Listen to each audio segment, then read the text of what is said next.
I'm standing at the end of a hallway. It's midnight. I just turned off the last light behind me. I know I'm the only one in the building.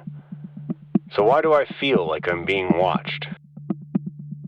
Tonight, I'd like to explore that feeling, and perhaps take a step down that dark hallway.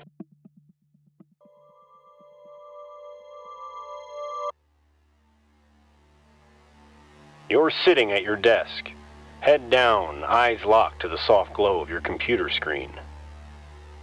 For a time, there is nothing else. Just an exchange of information between neurons and transistors facilitated by fast-moving fingers on a dark keyboard. The room and the world outside it has evaporated into irrelevance, until you feel a presence behind you. Suddenly it all snaps back into place. Your body, the room, the person hovering in the doorway. They have said nothing, made no noise, shook no floor, yet you knew they were there. Luckily for you, after the initial shock has worn off, you realize this is no home invasion. The person is your roommate, partner, or sibling. You should have expected them to be there. And yet, while entranced, you allowed yourself to believe you were alone.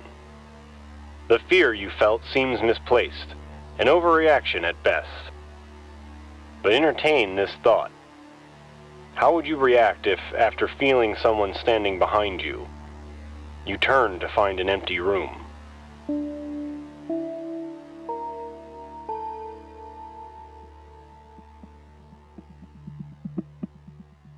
Back in the old world, it was not uncommon for me to drift into spells of extreme isolation.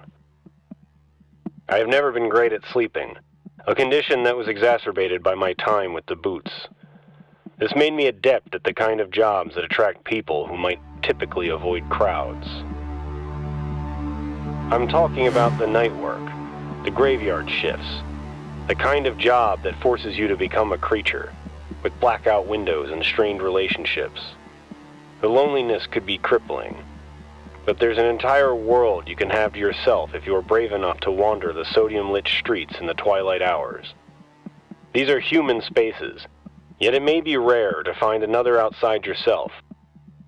Still, as you pass the recessed doorway, you can't help but imagine a silhouette looming in the corner of your vision. These gigs tended to leave me alone in a building overnight, often with more time than work. There's no greater danger to a person's bravery than to be left with time to think and an overactive mind. One of these jobs was the kind I can't really talk about, in a building that doesn't officially exist. But that was before the fracture. And I live in no man's land. Let's see them find me now. I was stationed at the back of the building, at the end of that very same long hallway from the start of our broadcast. A part of the job was clearing the place, ensuring no one had broken in to ogle the dirty secrets tucked away in filing cabinets. I would move down the hallway, securing one room at a time. Open the door, turn on the lights, stick my head in all the nooks and crannies, turn off the lights, shut the door. In the year I spent on this job, not once did I find anything. Not a person, not a ghoul, not even a roach. And yet, every night, when I finally finished the last room at the front of the building, I would turn and face the hallway. I could see the glow emanating from my station, the safe room, the place where I would sequester until relief arrived at dawn. Between that door and myself was 100 feet of hallway, and at the center a dark junction splitting off to my right. The further I walked, the more ominous that intersection felt. It was a blind spot, before which my pace would slacken reflexively. There, that feeling would rise up like a cold tide, the dread of having to walk with your back turned to the darkness. In that moment, logic was lost. I knew I was alone.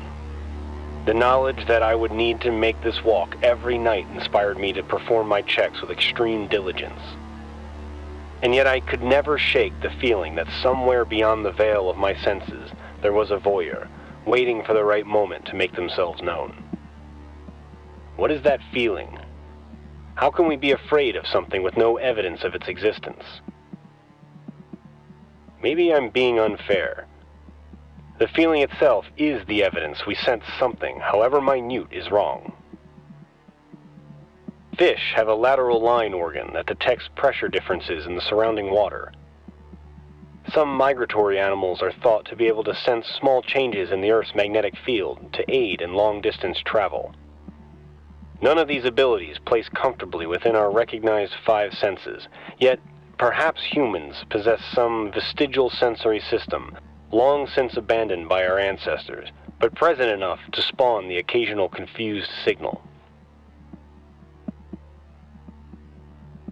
Perhaps there is something in the darkness, too small or faint to be resolved with our primary senses, yet present enough to rise above the hum of background noise. I imagine our brain, desperate to place a name to the face, without the ability to truly perceive what it is, defaults to the worst-case scenario. A form of high-stakes gambling meant to protect us from the unknown, wherein our subconscious places a bet on what it perceives to be the most dangerous possibility, which, for whatever reason, takes a human form. It's also clear that context rules our subconscious, because a real person encountered in the same places does nothing in the daylight. But those are human spaces, and most humans prefer the sun. So what would you do if under the protection of the sun's rays, far from the comfort of civilization, when you believe you should be alone, you feel someone's presence nearby? Before coming west, I was a walker. When I made it to the land of mountains and deserts, though the activity changed little, the verb became hiking. Though some hikes were attempted at night, I was most comfortable scaling the rocky bits with my full range of vision. Any solo hiker can attest to the extreme serenity of being truly alone in nature. I'm sure the honest ones can also tell you that every so often, something doesn't feel right. It could be noon with not a cloud in the sky, and yet you become overwhelmed by the unnerving feeling that something is watching you. Unlike the urban setting, this comes with the added fear that now you must hike out, possibly passing close to whatever gave you this feeling. Maybe this shouldn't be surprising. In the wild, you always have eyes on you. Millions of them. Every bug, bird, lizard, and toad watch you pass with focus, each one deciding if you are a threat, or maybe food. But I suspect that isn't the complete source.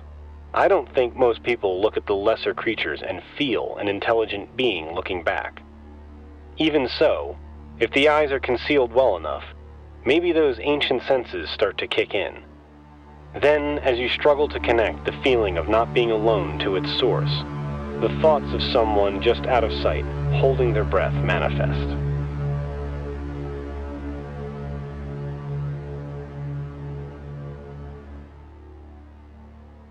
Why so often do the thoughts settle on another person? Perhaps it's just a face in the clouds. It could just as easily have been a snake, spider, or man-eating lion. But the most prolific killers of humans are humans. Pareidolia evolved to defend us against attacks from our own kind, by spotting a face in the brush. In the absence of good data, your mind invents what it predicts is there, erring on the side of caution. Starving your brain of sufficient input might be the key to seeing what some describe as the other world. I believe this is what a ghost is. A collection of data points with a blur filter applied, that lead your mind to invent a being from the void. I am not a skeptic in the traditional sense. I believe that what you experience is real, though it may not be objectively true. In our lifetimes, with a slightly devious alteration to a few key definitions, it's not unfair to state that we are never truly alone. Even in the remotest cabin of the hedge witch, one could never escape the presence of other life. Perhaps that is the simplest answer to the mystery. We are never alone, and our subconscious knows it. But we put a human face on it to make the reality a little more friendly.